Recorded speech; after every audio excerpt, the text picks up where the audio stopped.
Bonjour, je suis le sergent de section RLA. Pour ceux qui ne me connaissent pas, je suis le sergent de section RLA.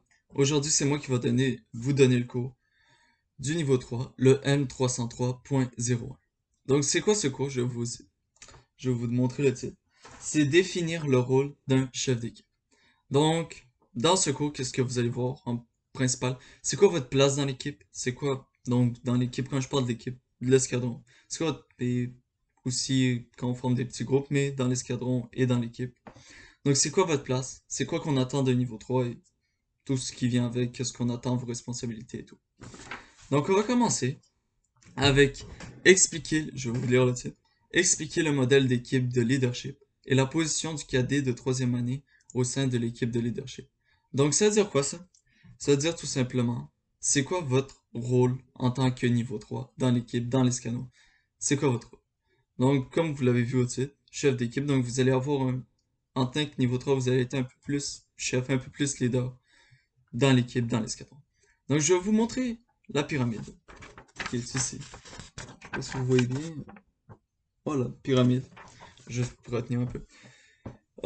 Tout en bas de la pyramide, il y a les membres de l'équipe qui sont les niveaux 1 et 2 dans l'escadron, qui sont membres de l'équipe. Donc, qui prennent pas énormément de décisions, qui font plus exécuter, qui font plus les activités et tout. Niveau 3 et 4, vous commencez à être un peu plus à prendre de l'expérience et tout, et vous avez déjà été cadet.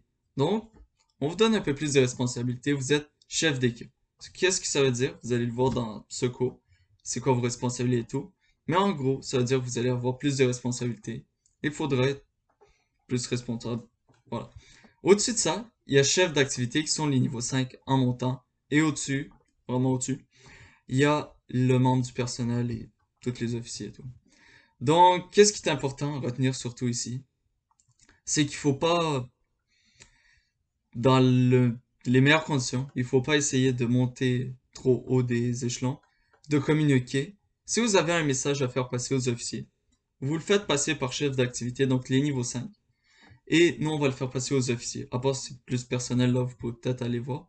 Mais si c'est un message général ou une explication tout, et que vous demandez au niveau 5 à nous, nous, on va aller voir les officiers, on vous revient avec l'information.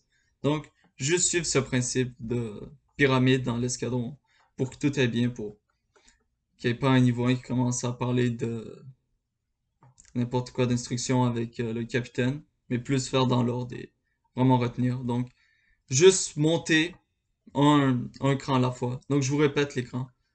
Premièrement, membre de l'équipe niveau 1 et 2. Chef d'équipe niveau 3 et 4. Et chef d'activité niveau 5 en montant. Et euh, tout en haut de la pyramide, les officiers. Donc, c'est ça que vous avez à en retenir surtout. C'est cette pyramide où vous êtes. Donc, vous êtes chef d'équipe au-dessus des niveaux 1 2 et en dessous des niveaux 5. Donc, voilà. Donc, là, on va parler d'écrire les principales compétences en leadership.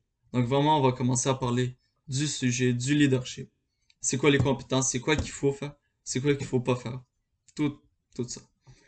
Donc, les principales compétences en leadership, c'est la gestion intrapersonnelle, la gestion interpersonnelle, le travail d'équipe, l'art oratoire, le leadership et le mentorat. Ça, c'est ces 6 points qu'on va parler aujourd'hui. 6 points qu'il vous faut pour être un bon chef d'équipe, pour bien que tout se passe bien dans tout ce que vous avez à l'escadron. Donc, étant un bon chef d'équipe, donc peut-être aller plus haut gradé et tout. Et dans la vie en général, pour être un mieux chef d'équipe, un meilleur leader. Donc, c'est ces 6 points que vous devez avoir. Je vous les répète. La gestion intrapersonnelle, la gestion interpersonnelle, le travail d'équipe, l'art oratoire, le leadership et le mentorat. C'est 6 points qu'on va voir aujourd'hui. Donc, on va commencer par les gestions intrapersonnelles. C'est quoi? C'est tout ce qui est vous gérez vous. En premier point, le plus important. Si vous gérez vous, si vous n'êtes pas capable de vous gérer vous, vous ne serez pas capable de gérer les autres. Donc, je vais vous dire les 5 points qu'il y a dans la gestion intrapersonnelle et après vous expliquer chacun des points. Donc, vous avez identifié les besoins personnels et satisfaire ces besoins, pratiquer la maîtrise de soi, pratiquer l'autogestion, poursuivre l'auto-perfectionnement et établir l'identité positive. Donc, c'est 5 points pour avoir une bonne gestion intrapersonnelle, parce que en premier, c'est vous. En premier, c'est vous qui est le plus important pour vous. Donc, si vous n'êtes pas capable de vous gérer vous-même, de faire ces 5 points, vous ne serez pas capable. Donc, je vous explique chaque point. Premièrement, identifier ses besoins personnels et les satisfaire. Ça, c'est très important. Pourquoi? Parce que vous avez des attentes et tout. Et premièrement, il faut que ça vous convienne. Ce qu'on vous donne en tant que chef d'équipe pour que vous puissiez faire l'équipe, mais vous devez déjà être satisfait, vous devez déjà être d'accord. Parce que si on vous donne quelque chose et vous n'êtes pas d'accord avec ça, vous allez le faire mal ou vous allez juste pas le faire. Donc, premièrement, faut se dire, est-ce que ça me convient ou non? Ça me convient pas. Pourquoi? Et je vais aller en parler. Parce que si ça vous satisfait pas, c'est pas bon. Vous pouvez direct partir parce que ça sert à rien. Donc, allez parler, dites qu'est-ce qui va pas, qu'est-ce qui vous satisfait pas et comment est-ce que vous pouvez être plus satisfait avec ça. Donc, la satisfaction de soi. Donc, pratiquer la maîtrise de soi. Pratiquer la maîtrise de soi, ça veut dire capable de se gérer. Donc, de se maîtriser, de se gérer.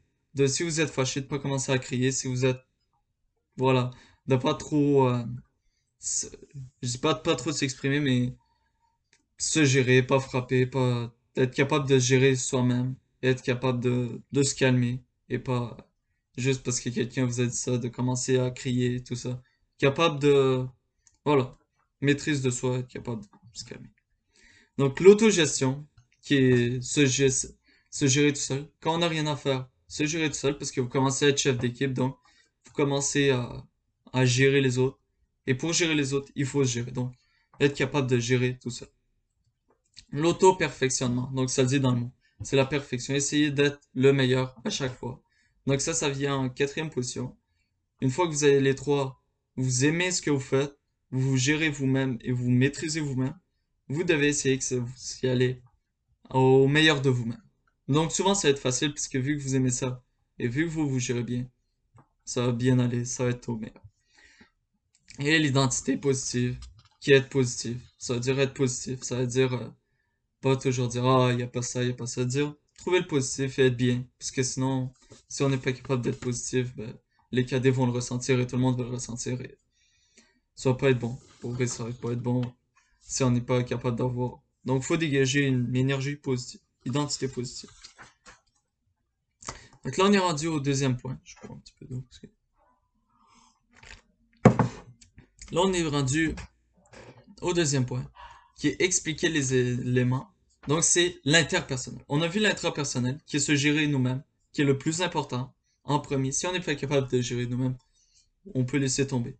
Donc là, on va expliquer, je vais vous expliquer l'interpersonnel. Donc, entre deux personnes. Donc, une fois qu'on est capable de gérer nous-mêmes, qu'est-ce qu'il faut faire pour bien interagir? Donc, je vais vous expliquer à 3 points dans ce sujet. Donc, interagir positivement dans la communauté de cadets, interagir positivement avec les autres et s'occuper des conflits interpersonnels d'une manière respectueuse. Donc, c'est des points assez faciles. Parce que si vous êtes capable de vous gérer vous, premier truc, interagir positivement avec la communauté des cadets. Donc, interagir avec les autres. C'est pas mal la même chose. Avec les cadets, c'est avec le groupe et avec les autres, ça peut être un. Donc, c'est pas mal la même chose, ces 2 points. Mais si vous êtes capable d'être positif vous-même à l'intérieur de vous, vous allez transmettre ça aux autres et ça va être très bien aller être positif à deux, être positif à plusieurs. Donc si l'autre n'est pas positif et négatif et tout, vous essayez juste d'être positif. Vous pouvez pas contrôler les autres, donc juste vous-même être positif. Et s'il veut pas, il veut pas comprendre, il reste comme ça. Ben, qu'il reste comme ça, vous allez essayer. Et en étant positif, ça peut le faire changer d'avis. Le troisième point, c'est les conflits interpersonnels d'une manière respectueuse. Donc, il y a des conflits entre niveau 5, entre les chefs d'activité, chefs d'équipe, entre les chefs d'équipe, entre vous qui êtes chef d'équipe et les membres. Il y a des conflits. On n'espère pas, mais ça arrive tout le temps des conflits. Donc, la manière de régler un conflit, écouter, se calmer. Donc, tout simplement d'y aller de manière respectueuse, parce que si les deux sont, si on commence déjà à régler le conflit d'une manière respectueuse, vous avez déjà plus de la moitié du conflit de régler. Il est pratiquement réglé si on est capable de se parler normalement, sans crier, sans rien faire. Donc, ça, c'est les éléments interpersonnels. Donc là, on a vu les intrapersonnels qui est se gérer nous-mêmes. Deuxième point, les interpersonnels qui est se gérer à deux. Là, qu'est-ce qu'on va voir? C'est les éléments, je reviens, les éléments du travail d'équipe. Donc, c'est quoi les éléments du travail d'équipe? Donc, il y a encore 3 points dans ce point-là. Donc, je vais vous les dire et je vais vous les expliquer. Donc, les 3 éléments, c'est participer aux étapes de la formation d'une équipe, présenter la dynamique positive de l'équipe et participer à des activités de promotion du travail d'équipe. Donc, je vais aussi expliquer les éléments du travail d'équipe. C'est le 3e point que je vous ai dit tantôt. Après, intrapersonnel et interpersonnel, c'est les éléments du travail d'équipe.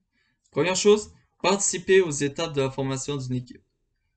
Donc, normal, pour avoir une équipe, faut que tout le monde soit uni. Faut qu'on forme une équipe. Faut pas que ça soit juste un à un, j'explique les règles chacun un à un. Non, on forme une équipe, donc, et on parle à toute l'équipe ensemble. On parle pas juste à une personne. On parle, on enlève, on parle. Non, on parle à une équipe. Donc, c'est ça, participer aux étapes à la formation d'une équipe. Donc, c'est créer une équipe. Donc, ça, c'est facile à comprendre. Donc, dynamique positive de l'équipe. Encore positif, encore positif. Toujours être positif. Donc, si vous avez l'intrapersonnel positif, entre les relations entre les personnes interpersonnelles positives, donc quand ça va être en équipe, donc vous et une équipe, ça va être aussi facile parce que tout le monde va être positif. Et comme je vous ai dit tantôt, si quelqu'un veut être tout le temps négatif, essayez de lui parler. S'il veut pas changer, laissez-le, c'est son problème, vous pouvez pas le changer. Vous pouvez essayer, mais vous pouvez pas le changer. Voilà, ça sert pas à grand chose de commencer à crier, commencer à soi-même être négatif, juste le laisser, c'est tout. Et participer à des activités de promotion du travail d'équipe. Donc, vous devez participer au travail d'équipe. Vous devez pas juste créer, avoir un groupe et faire débrouillez-vous, faites ça. Non, vous devez vous impliquer dans le groupe, participer avec le groupe. Donc, c'est ça, participer. C'est pas juste laisser le groupe aller. Participer avec le groupe. Donc, aux activités. Donc, ça, c'est le 3e point. Donc, on a vu l'interpersonnel à l'intérieur de soi, l'intrapersonnel entre 2 personnes et comment avoir une bonne équipe, donc entre vous et plusieurs personnes, une équipe. Donc, le 4e point, c'est l'art oratoire. C'est quoi l'art oratoire? C'est la façon de transmettre l'information, donc la façon de parler. Donc, dans ça, il y a plusieurs. Ouais. Dans ça, il y a encore 3 points dans l'art oratoire. C'est la façon de parler. Je vais vous expliquer les 3 façons, les 3 trucs qu'il y a dans l'art oratoire. Donc, recevoir l'information, interpréter l'information et répondre à l'information. Donc, ça va de haut en bas. Donc, recevoir l'information. Donc, admettons un niveau 5 vous transmet une information de faire ça, de ranger les chaises, de faire ça. Donc, vous prenez l'information et avant, comme dans l'intrapersonnel, vous dire si ça vous convient ou pas. Bien sûr, si c'est placer, ranger les chaises, vous n'allez pas vous dire ah, ça me convient pas donc je vais pas le faire. Parce que c'est des trucs qu'il faut faire même s'ils sont pas très amusants, mais faut, dans recevoir l'information, on reçoit juste l'information, c'est tout. Dans interpréter, après ça, interpréter, c'est dire comment je peux le faire pour que ça soit du meilleur, comment je peux le faire pour que toute l'équipe travaille et que je sois avec l'équipe. Donc on n'oublie pas la formation d'équipe et interagir avec l'équipe. Donc, comment je peux faire? Et finalement, répondre à l'information. Donc dire aux autres, qu'est-ce qu'il faut faire? Après avoir interprété, après avoir fait, après l'avoir bien fait, comme vous voudrez le faire. Donc, c'est répondre à l'information, donc transmettre l'information à l'équipe et le faire avec l'équipe. Donc, ça, c'est le 4e point, qui est l'art oratoire. C'est comment bien parler, bien se concentrer et répondre, recevoir et tout. Donc, attendez, voilà. On a vu l'intrapersonnel, l'interpersonnel, donc en 2 personnes. Comment bien avoir une équipe, donc bien se mettre dans une équipe et intrapersonnel à l'intérieur de nous, interpersonnel entre les 2 personnes, de travail d'équipe entre toute l'équipe, et finalement leur oratoire on a vu aussi, qui est vous interpréter, donner les ordres et recevoir. Donc là, on va passer au 5e point, qui est expliquer les éléments du leadership mis en pratique. Donc, c'est quoi le... Ça, c'est les éléments du leadership. C'est-à-dire, c'est quoi le leadership? C'est comment être un bon leader. Pour être, pour avoir une bonne équipe et de bons chefs d'équipe, il faut être un bon leader. Donc, il y a 6 éléments ici. C'est servir d'exemple aux autres, participer aux tâches en leadership, diriger la tâche en leadership tout en supervisant l'équipe, diriger des activités de promotion du travail d'équipe, donnant une rétroaction de l'équipe et présenter un compte rendu au chef d'équipe après la tâche. Donc ces 6 points, ça fait partie du 5e point. Après avoir, à l'intérieur de nous-mêmes, en 2 personnes, avec l'équipe, après avoir bien exécuté les ordres dans notre tête, après les avoir reçus et transmis, comment on fait finalement pour être un bon leader? Donc c'est 6 points. Servir d'exemple aux autres. Donc, servir d'exemple aux autres, c'est simple. Si vous faites ce que vous devez faire. Et si vous dites, oh, c'est pas bon ce que je fais, ben, quand un de vos cadets va le faire, vous pouvez pas lui dire, oh, pourquoi vous avez fait ça? Parce que vous êtes l'exemple. Donc, si vous faites quelque chose, il n'y a pas de, oh, vous faites ce que je dis, pas ce que je fais. Non, les cadets vont faire ce que vous faites. Donc, si vous faites des bonnes choses, les cadets vont faire des bonnes choses. Si vous faites des mauvaises choses, pareil. Donc, l'important de faire des bonnes choses, de montrer l'exemple. Donc, si vous voulez que l'équipe vous respecte, vous la respectez. Si vous voulez que si vous respectez pas, c'est que vous la respectez pas. Donc, l'important, c'est de montrer l'exemple, de faire les bonnes choses. Donc, participer aux tâches de leadership. Donc, ça veut dire donner des tâches au cadet, respectueusement, bien, et que le cadet a envie de les faire. Donc, tout encore dans l'exemple et le respect. Donc, c'est servir, participer aux tâches de leadership. Donc, aussi participer aux tâches si on vous donne une tâche. Peut-être aussi le faire avec le groupe, même si c'est moins intéressant. Autant le faire pour servir d'exemple. Diriger la tâche tout en supervisant. Donc, si on vous donne une tâche à faire en groupe et que vous la donnez, vous devez, oui, la faire, mais aussi superviser que tout le monde la fait. Pas juste vous la faire tout seul, sinon, vous n'êtes pas un chef d'équipe, vous le faites tout seul. Vous devez, en plus de la faire avec les cadets, vous devez aussi la faire et montrer l'exemple encore une fois, mais vous devez les observer et diriger pour que tout le monde fasse bien. Donc, diriger des activités. Donc, c'est tout pareil. C'est parler des activités, faire les activités avec les cadets dans le possible. La plupart du temps, c'est très possible de faire les activités. Pas rester assis et dire faites l'activité. Faites-les avec les cadets, c'est plus amusant. Les cadets vont plus s'amuser, ça va être plus diriger une équipe. Donc, ça va être plus amusant pour vous, pour les cadets, pour tout le monde. Donc, donner une rétroactive de l'équipe. Donc, à la fin de l'activité, dire, ramener l'équipe, ramener le groupe et dire qu'est-ce qui a bien été, qu'est-ce qui a mal été. Donc, ça, j'ai bien aimé ça parce que vous l'avez bien fait. Et ça, non, parce que vous avez été très lent et vous avez parlé. Donc, dire ça pour que les cadets sachent qu'est-ce qu'ils ont fait de bon en premier lieu, qu'est-ce qu'ils ont fait de bon, pas juste du négatif. On pense encore positif. Et dire qu'est-ce qu'ils ont fait de mal pour pouvoir s'améliorer la prochaine fois qu'ils vont faire une activité du jour. Et finalement, le 6e point, présenter un compte rendu au chef d'équipe après la tâche. Donc après avoir reçu l'information, après avoir exécuté ce que vous avez reçu, après avoir participé avec les cadets, après avoir donné une rétroactive, donc les points positifs et négatifs, vous devez ensuite aller voir le chef d'équipe, compte rendu au chef d'équipe comme un niveau 5 et tout, et lui dire qu'est-ce qui s'est bien passé, qu'est-ce qui s'est mal passé. Vous devez lui dire ce que vous avez fait pendant la rétroactive, mais en lui disant comme qu'est-ce qui est bien été, j'ai bien aimé ça, et vous, qu'est-ce que vous avez aimé dans l'activité, qu'est-ce qui a été bon. Donc donnez qu'est-ce qui s'est passé, qu'est-ce qui a bien été, qu'est-ce qui a mal été. Voilà. Et là, on va se rendre attendez. Finalement au dernier point, oui, voilà. On y est. Dernier point, expliquer les éléments du mentorat. Donc, expliquer les éléments du mentorat, je vais expliquer. Il y a 2 points, je vais vous mettre les 2 points. Donc, le rôle d'un cadet encadré et le rôle d'un mentor. Donc, c'est quoi votre rôle en tant que chef d'équipe et c'est quoi le rôle du cadet. Donc, il faut bien comprendre ces deux rôles pour pouvoir. Faut bien comprendre ces deux rôles pour pouvoir, voilà, pour pouvoir je peux dire, pour pouvoir qu'est-ce que vous faites et qu'est-ce qu'il faut que le cadet fasse. Faut pas que le cadet soit, voilà, trop... Il peut être aussi un leader, un bon leader, le cadet, mais faut pas qu'il vous remplace, faut pas que vous le remplacez, faut pas... Faut avoir une structure et voir qu'est-ce que vous devez faire et qu'est-ce que le cadet doit faire. Donc, rôle du cadet encadré. Il s'agit de la personne entraînée. Donc, il s'agit du cadet. Donc, son rôle, c'est d'exécuter, donc du cadet du coup, son rôle, c'est d'exécuter. Qu'est-ce que vous avez dit? De bien l'exécuter. Et de la meilleure des façons, s'amuser. Ou sinon, juste ranger les chaises si vous, il faut ranger les chaises.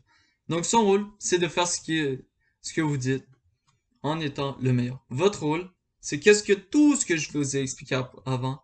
Votre rôle, c'est de, de lui faire comprendre qu'il faut le faire et que vous devez le faire avec lui si possible. Et aussi, votre rôle, c'est voilà, c'est donner, superviser et tout ce que je vous ai dit tantôt. Donc, c'est ça, les éléments du mentorat. Donc, c'est la fin du cours, pratiquement. Donc, je vous ai expliqué les six choses pour être un bon chef d'équipe. Parce qu'au niveau 3, comme je vous ai dit au début, c'est beau, vous allez être beaucoup plus chef d'équipe que membre. Parce que juste membre, c'est juste faire. Maintenant, niveau 3, vous allez beaucoup plus donner des ordres au niveau 1, 2. Pour pouvoir être chef d'équipe, pour pouvoir bien transmettre tout ce que on veut que vous transmettez. Donc, je vous répète les 6 choses qu'il faut que vous retenez. En ordre, il faut toutes les avoir en ordre, bien. Donc, la gestion intrapersonnelle, première chose, à l'intérieur de soi, être bien, être positif, être tout à l'intérieur de soi, tout être bien. La deuxième chose, l'interpersonnel. Une fois qu'on est bien à l'intérieur, une fois qu'on est content avec ce qu'on fait, on est bien avec ce qu'on fait, l'interpersonnel. Donc, un en un. Donc, deux personnes, être bien entre relations. Ça peut être un chef d'équipe, deux personnes. Là, on parle pas encore de chef d'équipe. On parle pas encore de chef d'équipe. On parle juste de deux personnes et avoir une bonne relation entre deux personnes. Troisième chose, l'équipe. Donc, savoir qui l'équipe. Donc, créer une équipe, être le chef d'équipe. Et voilà, tout simplement, c'est ça, créer une équipe, être le chef d'équipe. Cinquième chose, l'oratoire. Bien s'adresser à l'équipe. Donc, bien s'adresser, faire tout. Bien s'adresser à l'équipe, tout simplement. Donc, recevoir l'information, interpréter et transmettre. Cinquième chose, leadership. Donc, ça, c'est très important. Donc, faire avec l'équipe, montrer d'exemple, tout ça, tout ce que je vous ai dit, montrer exemple et tout. Et cinquième chose, mentorat, savoir qui est le chef et qui sont les membres de l'équipe. Donc, je vous, voilà, intrapersonnel à l'intérieur, interpersonnel en deux personnes, travail d'équipe en équipe, donc art oratoire, bien transmettre, leadership, c'est positif, montrer l'exemple et tout, et mentorat, savoir qui est le chef et qui est, voilà, plus, qui est le chef et qui est le cadet. Donc, ce cours a duré environ 25 minutes. Donc, c'est ça le but, c'est, comme je vous ai dit tantôt, plusieurs fois aujourd'hui, niveau 3, vous allez avoir beaucoup plus de responsabilités. Donc, c'est important de savoir tout ça, surtout en début d'année. Donc, pour moi, ça va être tout pour ce cours. Euh, j'ai rien d'autre à dire parce que, voilà, on est encore en vidéo. Je sais pas comment ça va se passer les autres, j'espère que vous allez bien.